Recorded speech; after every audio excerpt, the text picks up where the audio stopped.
Hello my dear students. तो कैसे हैं आप सब? आशा करता हूँ आप सब बहुत अच्छे होंगे और आप लोगों की पढ़ाई बहुत ही अच्छी चल रही होगी। तो मेरा नाम है अंकित और आप देख रहे हैं ऑफिशियल अंकित एडुहब यूट्यूब चैनल। इस चैनल पर ना आपको केवल और केवल बोर्ड एग्जाम से रिलेटेड इंपॉर्टेंट टॉपिक्स की जानकारियां मिलेंगी, बल्कि और भी इंपॉर्टेंट जानकारियां मिलेंगी।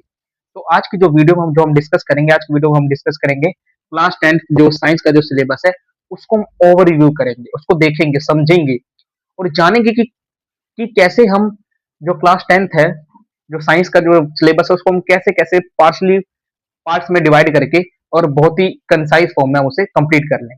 उसके बारे में आज की वीडियो में हम समझेंगे कि आज की वीडियो में हम देखेंगे कि साइंस के जो चैप्टर्स हैं, उनमें किस चैप्टर की कैसे-कैसे वेटेज है और साइंस बेसिकली कितने टाइप की हमारे पास 3 टाइप की साइंस हमारे पास है क्लास 10th के अंदर।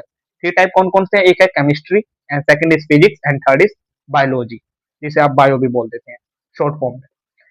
तो ये जो टॉप चैप टॉपिक्स हैं, तो इसमें हम समझेंगे कि किस पोर्शन से, कि केमिस्ट्री में से कितना पूछा जा रहा है, फिजिक्स में से कितना पूछा जा रहा है, बायोलॉजी में से कितना पूछा जा रहा है। ये सब चीजों को हम समझेंगे इस वीडियो के अंदर और भी।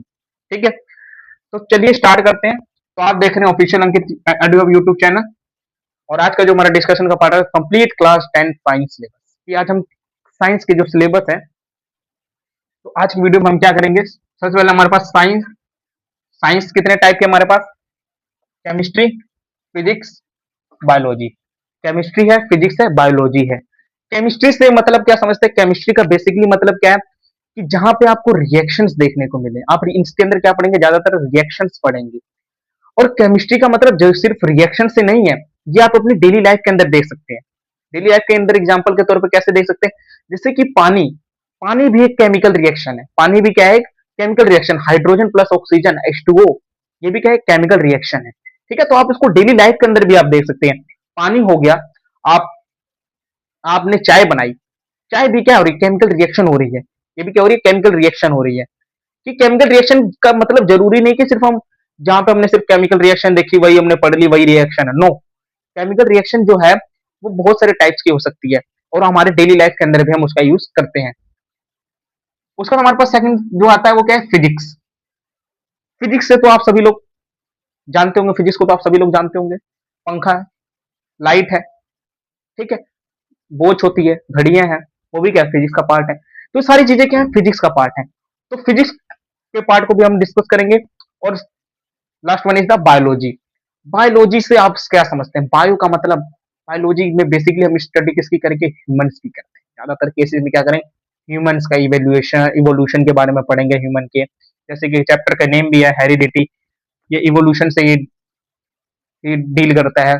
उसके बाद हम पढ़ेंगे कि कैसे इंसानों के अंदर चेंजेस आते हैं, हॉर्मोन्स के चेंजेस कैसे आते हैं, इंसान की आईज, हार्ट, इन सब की वर्किंग कैसे है, इन सब के बारे में भी हम इसके अंदर पढ़ेंगे।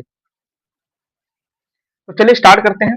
तो सबसे पहले हम केमिस्ट्री की बात करते हैं। केमिस्ट्री में हमारे पास 4 चैप्टर्स आएंगे। कितने चैप्टर्स आएंगे? 4 चैप्टर्स आएंगे। फर्स्ट चैप्टर का नेम क्या है? Chemical equation and reaction. क्या है? Chemical equation and reaction. First chapter को समझ के ही आपको समझ आ रहा होगा कि केमिकल इक्वेशन यानी इसके अंदर हम किसके बारे में ज्यादातर बात करेंगे? केमिकल रिएक्शंस के बारे में। हम टाइप्स ऑफ केमिकल रिएक्शन पढ़ेंगे। इसके अंदर हम पढ़ेंगे बैलेंसिंग कैसे कर सकते हैं केमिकल रिएक्शन को, रिडॉक्स रिएक्शन, ऑक्सीडेशन, रिडक्शन, इस टाइप के टाइप्स है रिएक्शंस के। इसके बारे में हम डिस्कस करेंगे इस वीडियो में।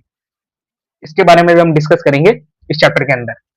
सेकंड मेरे पास जो चैप्टर आता है वो होता है acid, base and salt. Acid क्या है? नींबू है। नींबू को हमने टेस्ट करा। एसिड का हम मतलब इसमें हम पढ़ेंगे कि एसिड केवल और केवल आप सिर्फ टेस्ट ही नहीं है तरीका एसिड को चेक करने का, और भी बहुत सारे मेथड है एसिड को चेक करने के, बेस को चेक करने के, सोल्ट को चेक करने के। सोल्ट बेसिकली क्या होता है? सोल्ट होता है एसिड प्लस बेस, एसिड और बेस का मिश्रण। एसिड और बेस जब मिल जाते हैं तो वो बन जाते हैं मेरे पास सोल्ट। ठीक है। थर्ड चैप्टर जो मेरे पास है वो क्या? Metals and non metals. Metals हम सब देखते हैं, नॉन मेटल्स भी देखते हैं। कॉपर, कॉपर हो गया, कॉपर की तारें आप सभी ने देखी हैं। इवन जो आपका फोन, मोबाइल फोन्स होते हैं उसके अंदर भी मेटल्स का इस्तेमाल किया जाता है। ठीक है, एवरीथिंग के अंदर, सारी चीजों के अंदर लगभग मेटल्स और नॉन मेटल्स सबका यूज होता है।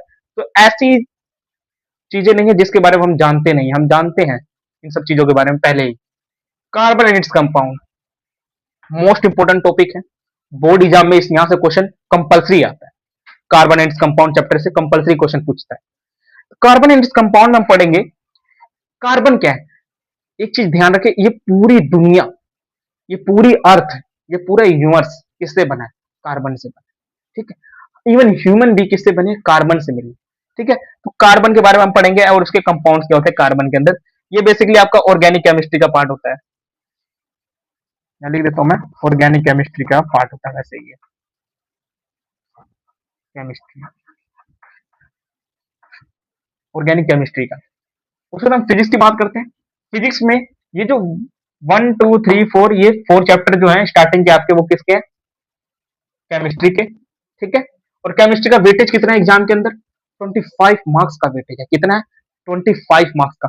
ओनली 4 चैप्टर अगर आप डन करते हैं तो आप 25 मार्क्स बहुत ही अच्छे तरीके से गेन कर सकते हैं अपने एग्जाम के अंदर, लेकिन मेहनत से। ठीक है, सेकेंड हम बात करते हैं फिजिक्स। फिजिक्स में हम पहला जो चैप्टर हमारे पास है, इंपॉर्टेंट चैप्टर है, न्यूमेरिकल बेस्ड चैप्टर भी होता है, इसमें से न्यूमेरिकल भी आते हैं एग्जाम के अंदर। चैप्टर का नेम है light, reflection and refraction. Light हमने देखी नहीं है। लाइट क्या हमने कभी देखी नहीं है? देखिए, बिल्कुल देखिए। क्या हम नहीं जानते रिफ्लेक्शन और रिफ्रैक्शन क्या होता है? बिल्कुल जानते हैं, बस ये हमें थोड़ा पता नहीं है। रिफ्लेक्शन क्या है? कि कोई चीज आई, वो दूसरे एक तरफ से आई और दूसरी तरफ वापस ही चली गई, तो रिफ्लेक्शन हो गया। रिफ्लेक्शन क्या हुआ? आई, अपना पाथ ही बदल दिया। मान लीजिए कोई लाइट यहां से आई, ये कोई मिरर है, सपोज दैट, तो आई लाइट, चली गई। ठीक है, रिफ्लेक्ट हो गई। आई लाइट और उसने अपना पाथ ही बदल दिया, तो वो क्या होगा? रिफ्रैक्शन। तो इस चीज के बारे में भी हम डिस्कस करेंगे इस चैप्टर के अंदर। सेकंड, उसके बाद क्या आता है? चैप्टर नंबर जो मेरा 10 है वो कौन सा? Human I and colourful world. Human I and colourful world, ये भी हम डिस्कस करेंगे, human and colourful world. Human आई, इसमें हम आई के बारे में पढ़ेंगे, आई की स्टडी करेंगे। प्लस में कलरफुल वर्ल्ड का मतलब है कि हम यहाँ पे समझेंगे कि जो आईज प्रॉब्लम्स है उसको कैसे हम करेक्ट कर सकते हैं, इन सब के बारे में। ये सब टॉपिक्स इसके अंदर आते हैं। ठीक है, बाकी ये होता है कि जैसे कि आसमान नीला क्यों होता है, तारे क्यों टिमटिमाते हैं, वाई स्टार ट्विंकल्स, इस टाइप के क्वेश्चन भी इसके अंदर आते हैं। बेसिक क्वेश्चन है, अगर आपको कंसेप्ट क्लियर है तो आप बहुत इजीली उसका आंसर लिख सकते हैं।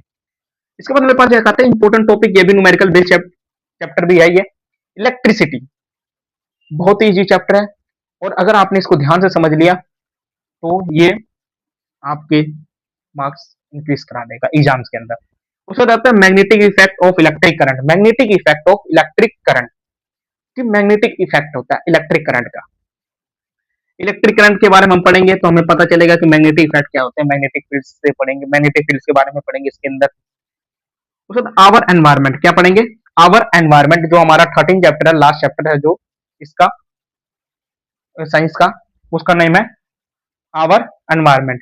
ठीक है, आवर एनवायरमेंट में हम बेसिकली हमने अब तक जो पढ़ा है, इकोसिस्टम हमने पढ़ा नहीं है क्या? फ्लोरा फाउना के बारे में हमने पढ़ा नहीं है क्या? फूड के बारे में हमने पढ़ा नहीं है? एग्रीकल्चर, इस टाइप सारी चीजें एनवायरमेंट के अंदर हम पढ़ेंगे। ठीक है, तो वेटेज की एक बार बता दूं फिजिक्स की, तो चैप्टर नंबर 9 और 10 मिला के टोटल आते हैं 12 मार्क्स के। चैप्टर नंबर 9 और 10 मिला के कितने मार्क्स के आते हैं? 12 मार्क्स के आते हैं।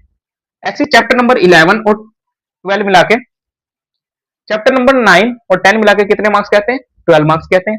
ऐसे ही चैप्टर नंबर 11 और 12 मिला के, चैप्टर नंबर 9 और 10 मिला के कितने मार्क्स के आते हैं? 12 मार्क्स के आते हैं।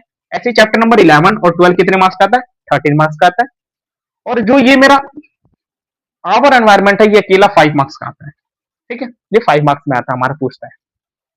अब हम बात करते हैं बायोलॉजी की, ये बहुत इंपॉर्टेंट है, ये भी इंपॉर्टेंट है। इसमें बेसिकली बात किसके रहे? डायग्राम्स, मोस्ट इंपॉर्टेंट डायग्राम्स बनाने पड़ेंगे आपको इसके अंदर। वो डायग्राम जितने आप बढ़िया डायग्राम्स बनाएंगे, उतने ज्यादा ये मार्क्स इंक्रीज करने में आपकी मदद करेगा। तो फिफ्थ चैप्टर है बायोलॉजी का, क्या है? Life process. क्या है? लाइफ प्रोसेस के बारे में इसके अंदर हम क्या पढ़ेंगे? इसके अंदर हम पढ़ेंगे हार्ट क्या हो, हार्ट के बारे में पढ़ेंगे हम। इसके अंदर ट्रांसपिरेशन के बारे में पढ़ेंगे। ध्यान रखिए, कोई बात नहीं, डरिए मत, ये सब चीजों के बारे में हम पढ़ेंगे, घबराना नहीं है। उसके बाद हम पढ़ेंगे कंट्रोल एंड कोऑर्डिनेशन, ये इंपॉर्टेंट है। सपोज डेट, अगर हमारे पास ब्रेन ही ना हो तो क्या हम कोई चीज कर सकते? नहीं कर सकते। ब्रेन का इंपॉर्टेंस है, तो बिल्कुल, तो इस चैप्टर का भी उतना ही इंपॉर्टेंस है। ये चैप्टर पूरा पूरा किस पे घूमेगा? ब्रेन के पास घूमेगा, ब्रेन के आसपास घूमता रहते हैं। हाउ डू ऑर्गेनिज्म रिप्रोड्यूस, ये बहुत इंपॉर्टेंट टॉपिक है, हाउ डू ऑर्गेनिज्म रिप्रोड्यूस, ये एक इंपॉर्टेंट चैप्टर है। अक्सर स्कूल्स में कुछ ही पार्ट होता है, लेकिन हम यहाँ पे डिस्कस करेंगे इसको। उसके बाद हमारे पास जो चैप्टर आता है दैट इज अवर हेरिडिटी। क्या है? हेरिडिटी, या फिर आप उसको बोल सकते हो इवोल्यूशन। ये चैप्टर आपको बताएगा कि कैसे जो है कोई व्यक्ति बड़ा है, कोई व्यक्ति छोटा है, कोई व्यक्ति काला है, कोई व्यक्ति गोरा है, कोई व्यक्ति मोटा है, कोई व्यक्ति पतला है। ठीक है? तो ये जो बताएगा हेरिडिटी इवोल्यूशन बताएगा कि ये चेंजेस क्यों आ रहे हैं। हेरिडिटी का मतलब इवोल्यूशन बोलिए आप इसको, जीन्स जेनेटिक्स भी बोल सकते हैं, जीन्स जेनेटिक्स। ये आपको चैप्टर बताएगा, डील करेगा कि कैसे चेंजेस आ रहे हैं लोगों के अंदर। ठीक है? Heredity chapter. तो ओवरऑल हम बात करें तो हमारे पास केमिस्ट्री कितने मार्क्स की होगी? 25 मार्क्स की। एंड बायोलॉजी कितने मार्क्स की होगी? 25 मार्क्स की। ऐसे ही 25 मार्क्स का हमारे पास फिजिक्स भी हो गया, और 5 मार्क्स की हमारे पास एनवायरमेंट होगी। तो टोटल ओवरऑल कितना हो गया? 80 मार्क्स का, जो कि हमारा एग्जाम में आता ही है। 80 मार्क्स का ही पेपर आता है एग्जाम के अंदर। तो 80 मार्क्स आप यहाँ से ले सकते हैं बहुत ही इजी तरीके से, लेकिन आपको स्ट्रेटेजी बनानी पड़ेगी कि कितने चैप्टर को कैसे कैसे डील करना है। ठीक है? आपको समझने की जरूरत है कि साइंस जो है वो सब्जेक्ट बहुत ही इंटरेस्टिंग सब्जेक्ट है। बहुत सारे बच्चे साइंस से डरते हैं। साइंस मुश्किल नहीं होता। साइंस बहुत ही इजी सब्जेक्ट है। साइंस क्या है? बहुत ही इजी सब्जेक्ट है। इस सब्जेक्ट अगर आपको समझ आने लग गया तो आपकी जो थिंकिंग पावर है वो भी क्या हो जाएगी? थोड़ी अलग हो जाएगी कॉमन पीपल से। ठीक है? तो इसी के साथ आशा करता हूँ आपको वीडियो अच्छी लगी होगी, आपको समझ आया होगा कि हमारा जो कैसे हम स्ट्रेटेजी हमारी रहने वाली है आने वाली अपकमिंग वीडियोस की, कि हम सबसे पहले स्टार्ट करेंगे अपना केमिस्ट्री का पार्ट, एंड फिर धीरे धीरे हम यहाँ पे बायोलॉजी पे या फिजिक्स पे एंड करेंगे अपने इस इस कंटेंट को, साइंस के। तो साइंस इस आशा करता हूँ आपको वीडियो अच्छा लगा। अगर आपको वीडियो अच्छा लगा तो आप इसे जरूर लाइक करें। अगर आप हमारे चैनल पर नए हैं तो आप इसे सब्सक्राइब जरूर करें, और बेल आइकन को दबाना ना भूलें, ताकि ऐसे ही और लेटेस्ट वीडियो आपको ऐसे ही मिलती रहे। ये एक नया यूट्यूब चैनल है, strategy for best education, it's an important. इसी के साथ मिलते हैं आने वाली वीडियोस के अंदर।